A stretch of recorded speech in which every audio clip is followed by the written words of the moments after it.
हाँ जी, तो चलिए शुरुआत करते हैं। RS Agarwal exercise 7C class 9th, ये वीडियो नंबर 7 है और इस वीडियो में हम लोग क्वेश्चन नंबर 22 को देखेंगे।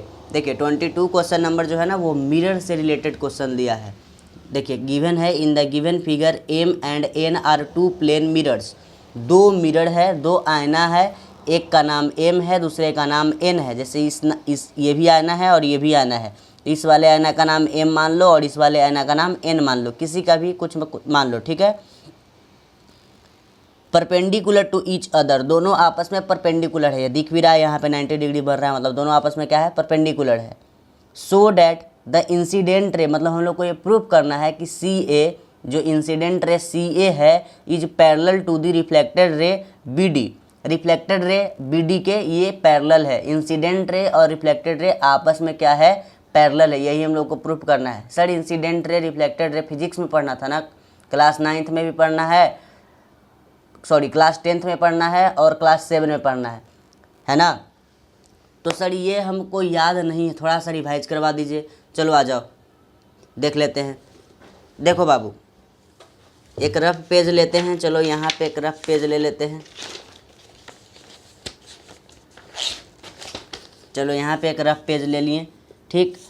इसमें कहा जा रहा है ना कि इंसिडेंट रे और रिफ्लेक्टेड रे क्या होता है, यही आपको समझना है। जैसे एक मिरर है तो मिरर में एक साइड रे पॉलिश्ड होता है, पॉलिश्ड मतलब उसमें पेंट मारा हुआ रहता है, और दूसरे साइड में अपना चेहरा देखते हैं, ठीक। तो उधर से कोई रे आता है, ठीक है, कोई लाइट आता है, तो इस जो आता है उस लाइट को बोलते हैं इंसिडेंट रे। क्या बोलते हैं, इंसिडेंट रे। और वो आईना से टकरा करके चला जाएगा, उसको जो टकरा कर चला जाता है उसको बोलते हैं रिफ्लेक्टेड रे। आया बात समझ में, ठीक। तो यहाँ पे ना एक जो आईना है, ये जो आईना है, इस मिरर पे हम लोग क्या करते हैं, एक परपेंडिकुलर लाइन ड्रॉ कर देते हैं, ठीक है। इसको क्या बोलते हैं, नॉर्मल बोलते हैं फिजिक्स में।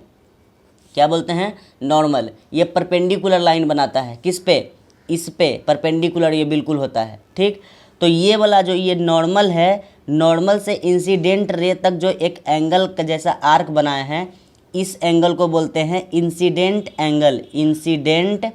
एंगल, ठीक है। और रिफ्लेक्टेड रे से जो नॉर्मल तक एंगल होता है उसको बोलते हैं रिफ्लेक्टेड एंगल। क्या बोलते हैं, रिफ्लेक्टेड एंगल। बात समझ में आया कि नहीं, आ गया। तो सपोज ये पूरा का पूरा एंगल कितना था, 60 डिग्री। ऐसा मान लेते हैं कि पूरा का पूरा कितना था, 60 डिग्री, ऐसा मान लिए हैं, ठीक है। तो अगर ये 60 डिग्री था तो ये कितना है, 30 डिग्री, और ये कितना है, 30 डिग्री, मतलब सब आपस में क्या हो गया, बराबर हो गया। ये बात समझ में आया कि इंसिडेंट एंगल और रिफ्लेक्टेड एंगल क्या होता है, मतलब आपस में हो जाता है बराबर। और यही हम लोग को पढ़ना है रूल में कि इंसिडेंट एंगल जो है वो बराबर होता है किसके, रिफ्लेक्टेड एंगल के। बात समझ में आया। और यही हम लोगों को याद रखना था, जो कि याद नहीं होगा आपको तो थोड़ा बहुत तो रिवाइज हो गया होगा, इसी से काम हो जाएगा। इतना ही हमको पढ़ना है इस क्वेश्चन के लिए। चलिए तो अब क्वेश्चन पे आते हैं। ये इसको मान लेते हैं ना बउआ कि ये M है और ये क्या है, N है। दो मिरर था आपस में पैरेलल, तो इसी को लिख लो गिवन। गिवन में क्या है, तो गिवन में ले लेंगे कि गिवन इन फिगर दिया गया है, given in figure two plane mirror M and N are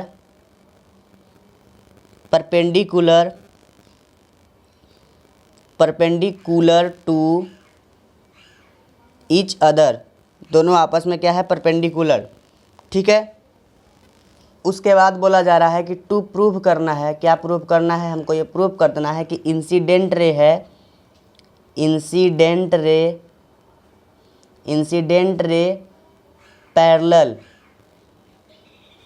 parallel to reflected ray. मतलब इंसिडेंट रे है वो रिफ्लेक्टेड रे के पैरेलल है। मतलब ऐसा कि CA जो है, CA इंसिडेंट रे है, वो पैरेलल है किसके, BD के। यही हमको प्रूफ कर देना है, ठीक है।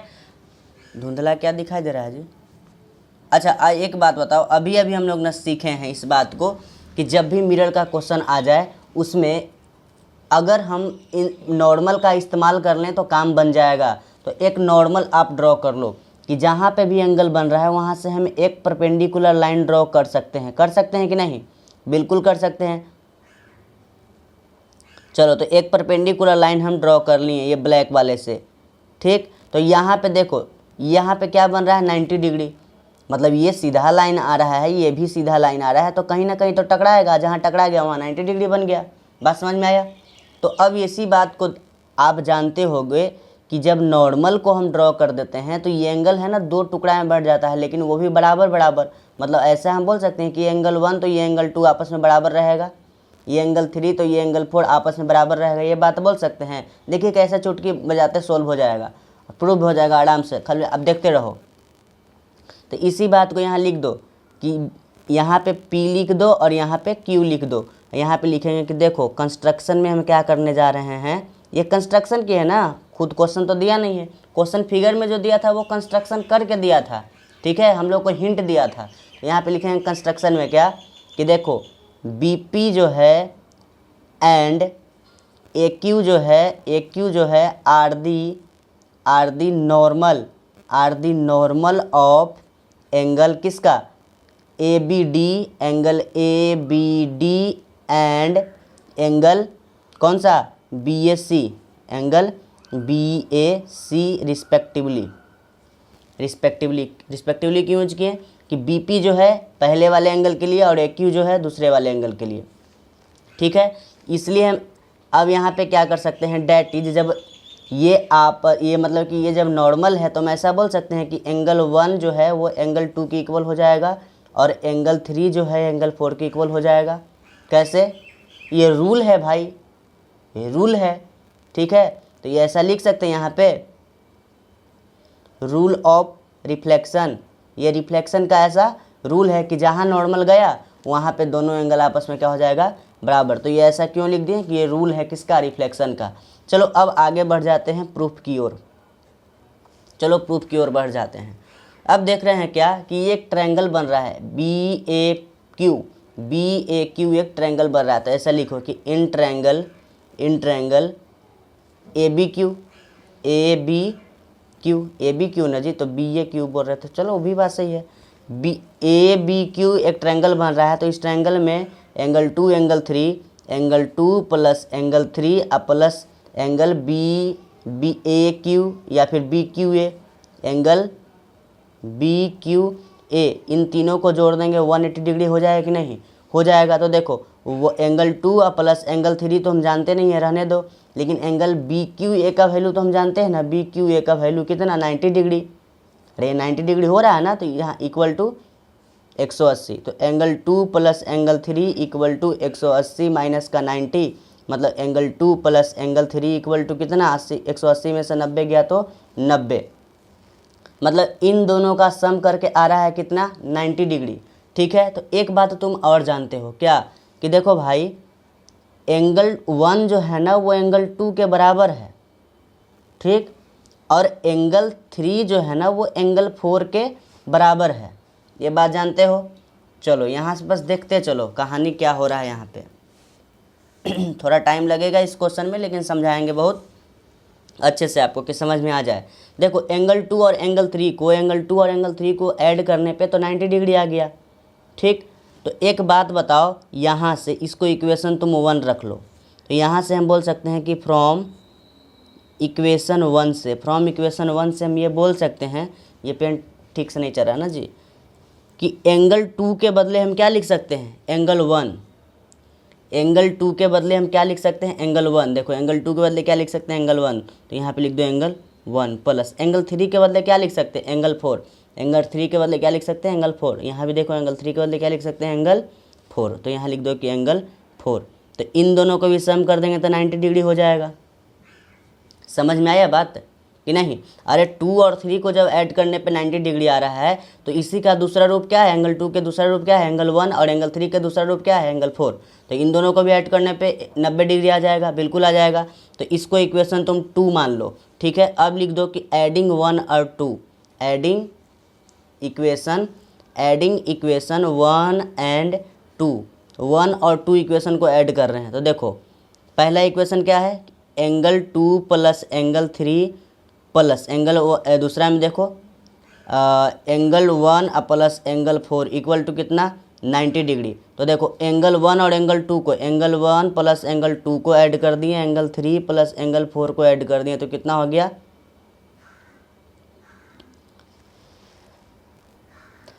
इधर कितना हो गया 90 डिग्री। अच्छा, एंगल इक्वेशन के लेफ्ट हैंड वाले को जोड़ रहे हो तो राइट हैंड वाले के भी तो जोड़ोगे भाई। तो यहाँ पे कितना हो गया 90 प्लस 90, 90 प्लस 90 मतलब देखो एंगल 1 और एंगल 2 को ऐड करने पे कितना आ रहा है, एंगल 1 और एंगल 2 को ऐड करने पे कितना आ रहा है। ऐसे देखो कि एंगल 1 और एंगल 4 को ऐड करने पे, एंगल 1 और एंगल 4 को ऐड करने पे कितना आ रहा था, या फिर ऐसे तुम कर सकते हो कि एंगल 1 और एंगल 2, यहाँ फिगर में देखो कि एंगल 1 और एंगल 2 को ऐड करने पे क्या रहा है, angle A B D, angle A B D, angle A B D 1 और 2 को ऐड करने पे, और 3 और 4 को ऐड करने पे कितना आ रहा है, 3 और 4 को ऐड करने पे आ रहा है B A C, angle B A C. तो यहाँ लिखेंगे angle B A C equal to कितना हो गया 180 डिग्री। ठीक है, तो देखो ये वाला एंगल और ये वाला एंगल दोनों को ऐड करने पे 180 डिग्री आ रहा है। लेकिन ऐसा कब होता है, ऐसा तो ये को इंटीरियर में होता है कि ये दोनों आपस में को इंटीरियर है तब ना 180 होगा। तो हम ऐसा लिख सकते हैं कि but these are co interior angle, but these are co interior angle, इसलिए हम ऐसा बोल सकते हैं, इसीलिए हम ऐसा बोल सकते हैं कि जो सी ए है वो पैरेलल है किसके, बी डी के। यही हो गया हेंस प्रूव्ड। ये उम्मीद करते हैं कि क्वेश्चन समझ में आया होगा। थोड़ा सा लेंदी क्वेश्चन था, थोड़ा सा अलग टाइप का क्वेश्चन था, लेकिन समझ में तो आया होगा। चलिए अब चलते हैं क्वेश्चन नंबर 23 पे। देखिए ये 23 नंबर क्वेश्चन है। In the given figure below state which line are parallel and why. इसमें बताइए कि कौन कौन सा ऐसा लाइन है जो आपस में पैरेलल है और क्यों वो लाइन आपस में पैरेलल है, यही आपको बताना है। ठीक है, तो देखो भाई एक बात बताओ कि कैसे पैरेलल है वो। देखो ये एंगल और ये एंगल अल्टरनेट एंगल है कि नहीं, कैसे, ये इस लाइन, ये इसको ट्रांसवर्सल मानो और इन दोनों को फिलहाल तुम मान लो कि ये दोनों पैरेलल है। जब पैरेलल है तो ये वाला एंगल और ये वाला एंगल आपस में अल्टरनेट इंटीरियर एंगल हो सकता है, और अल्टरनेट इंटीरियर एंगल आपस में बराबर होता है। तो यहाँ भी इक्वल का साइन दिख रहा है कि 180 है और यहाँ भी 110 है, यानी यहाँ भी 110 है। इसका मतलब साफ साफ ये पता चल गया, इसका नाम कुछ दे दो पी, कि बी पी या फिर बी ए भी बोल सकते हैं। बी पी और सी डी आपस में क्या हो गया, पैरेलल हो गया। तो यहाँ पे लिख दो कि देखो भाई, चूँकि गिवन फिगर में कुछ भी रहे, बस हमको इसमें बताना है कि कौन पैरेलल है कि नहीं है। तो angle B A C, angle B A सी वो पैरेलल है किसके, एंगल ए सी डी के, एंगल ए सी डी के, और दोनों इक्वल है किसके 110 डिग्री के। ठीक है, इसलिए हम बोल सकते हैं कि जो बी पी है वो पैरेलल है किसके, सी डी के एंड ट्रांसवर्सल, और ए सी जो है इज अ ट्रांसवर्सल लाइन, ये इन दोनों, इसको और इसको तो पैरेलल बता दिए। क्या ये दोनों आपस में पैरेलल है, ये वाला लाइन और ये वाला लाइन, चेक कर लो। तो देखो पैरेलल होने के लिए क्या होता है, ये भी इंटीरियर और ये भी इंटीरियर, तो इन दोनों को ऐड करके देखो, अगर 180 आ गया तो ये दोनों भी पैरेलल हो गया आपस में। तो यहाँ पे लिखते हैं कि now angle E D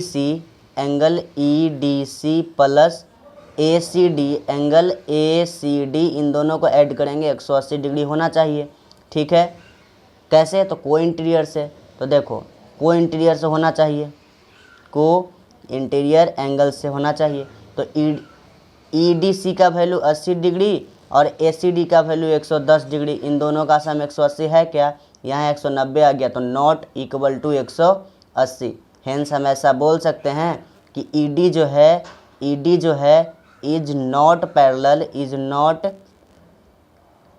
parallel to ए सी के पैरेलल नहीं है। तो यही कहानी था क्वेश्चन नंबर 23 में। अब चलते हैं क्वेश्चन नंबर 24 पे। अब करना क्या है इसमें, 24 नंबर में देखिए, two lines are respectively perpendicular to parallel line. दो लाइन, देखो two lines are respectively perpendicular to parallel line. ठीक है, so that they are parallel to each other, मतलब ऐसा बोला जा रहा है क्वेश्चन नंबर 24 में कि दो गो पैरेलल लाइन आप ले लो। तो चलो दो गो पैरेलल लाइन ले लेते हैं। ठीक, मान लेते हैं कि इसका नाम क्या है, ए बी है, इसका नाम क्या है, सी डी है। Two lines are respectively perpendicular to two parallel line, और दो लाइन परपेंडिकुलर है ऐसे। इसका नाम मान लो कि पी क्यू है, इसका नाम मान लो कि आर एस है। कुछ समझ में आया क्वेश्चन? धुंधला कैसे दिखाई देता है जी क्वेश्चन? अब साफ दिखाई दे रहा है? देखो, दिखाई दे रहा होगा। देखो, two lines are respectively perpendicular to two parallel line, दो लाइन जो है वो परपेंडिकुलर है किसके, दो पैरेलल लाइन के। तो देखो दो पैरेलल लाइन के दो लाइन आपस में क्या है, परपेंडिकुलर दिया गया है, मतलब ये एंगल भी 90, ये एंगल भी 90, ये एंगल भी 90 और ये एंगल भी 90, so that they are parallel to each other. आपको ये प्रूफ कर देना है कि ये दोनों भी आपस में क्या है, पैरेलल है। गिवन में क्या है कि दो पैरेलल लाइन है जिसका नाम ए बी ले लिए हम, ठीक है, और दो लाइन ऐसा है जो उन दोनों पैरेलल लाइन को क्या कर रहा है, परपेंडिकुलर, उन दोनों लाइन पे क्या है, परपेंडिकुलर है। तो आपको ये प्रूफ कर देना है कि जो परपेंडिकुलर लाइन है ना वो भी आपस में क्या है, पैरेलल है। यही आपको क्या करना है, प्रूफ करना है। तो क्या प्रूफ हो सकता है? देखो इसका नाम मान लो ई एफ जी और एच, ठीक है। तो इस बात को यहाँ पहले लिख दो ऐसे कि देखो गिवन इन फिगर क्या है, गिवन इन फिगर में आपको दिया गया है two parallel line A B parallel क्या है, C D, and P Q and R S are the perpendicular at A B and C D respectively, ठीक है। मतलब पी क्यू और आर एस जो है वो परपेंडिकुलर है किस पे, ए बी और पी क्यू पे। ऐसा लिख देते हैं कि angle P E F equal to 90 degree, R F B equal to 90 degree, और क्या दिया गया है, E G H, angle E G H ये भी 90 डिग्री, और एफ एच डी ये भी 90 डिग्री। टू प्रूव करना है कि पी क्यू पैरेलल है किसके, आर एस के। ये हमको प्रूव करना है। कैसे प्रूव करेंगे बउआ? देखो कैसे प्रूव करेंगे। ऐसे एकदम सिंपल कहानी है कि ऐसा मान लेते हैं प्रूफ में कि ये तो गिवन है ही कि ए बी पैरेलल क्या है, सी डी, ठीक। तो ये जो लाइन है ये ट्रांसवर्सल का काम करेगा कि नहीं? बिल्कुल करेगा। ये जो लाइन है ये ट्रांसवर्सल का काम करेगा कि नहीं? अच्छा, A B parallel C D तो हम दे दिए, ठीक। ये ए बी पैरेलल जो है वो सी डी है, तो ये लाइन ट्रांसवर्सल का काम करेगा, ये भी लाइन ट्रांसवर्सल का काम करेगा, बिल्कुल करेगा, ठीक। तो ये जो है 90 डिग्री है। या फिर ऐसे कर लो ऐसे कि देखो एंगल पी ई एफ जो है वो 90 डिग्री है, और एंगल आर एफ बी जो है, एंगल आर एफ बी है वो भी 90 डिग्री है। बट देखो ये जो एंगल है वो किसी ट्रांसवर्सल लाइन जैसा दिख रहा है, उसके नीचे है, और ये भी एंगल है वो भी देखो किसी ट्रांसवर्सल लाइन के नीचे, सॉरी ट्रांसवर्सल लाइन बोल रहे हैं, कोई पैरेलल लाइन दिख रहा है उसके नीचे है। देखो इस सब लाइन को भूल जाओ, इन दोनों लाइन को पैरेलल लाइन समझो और इसको ट्रांसवर्सल लाइन समझो। तो ये ट्रांसवर्सल लाइन के नीचे, ये ट्रांसवर्सल लाइन के नीचे, दोनों आपस में क्या कहलाएगा, कोरस्पॉन्डिंग एंगल, ठीक है, कहलाएगा कि नहीं? कोरस्पॉन्डिंग एंगल होता कैसे है? तो दोनों आपस में इक्वल होता है, तो ये भी 90 ये भी 90 डिग्री, मतलब ये दोनों सच में कोरस्पॉन्डिंग एंगल है ना। तो इसी बात को यहाँ लिख दो कि देखो बट ये दोनों आपस में इक्वल है, but these are corresponding angle, ऐसा होता कब है तो करस्पॉन्डिंग एंगल होता है तब। तो इसीलिए हम बोल सकते हैं कि that is P Q parallel R S and A B is transversal, A B is transversal line, hence proved. उम्मीद करते हैं कि ये छोटा सा क्वेश्चन समझ में आया होगा। आप चाहें तो इस एंगल से बना सकते थे, आप चाहें तो इस एंगल से बना सकते हैं, आपका जैसे मर्जी हो वैसे बना सकते हैं। इसको बनाने का बहुत सारा तरीका हो सकता है। तो चलिए, उम्मीद करते हैं कि ये आपको चैप्टर 7 समझ में आया होगा। अब मिलेंगे आपसे इसका MCQ के क्वेश्चन पे, ठीक है। MCQ भी बता देंगे और अगला चैप्टर भी हम धीरे धीरे शुरू कर देंगे, ठीक है। तो समझ में अगर आया है तो आपसे सपोर्ट का उम्मीद करते हैं। चलिए मिलते हैं अगले चैप्टर में और MCQ भी साथ साथ में बता देंगे। Thank you.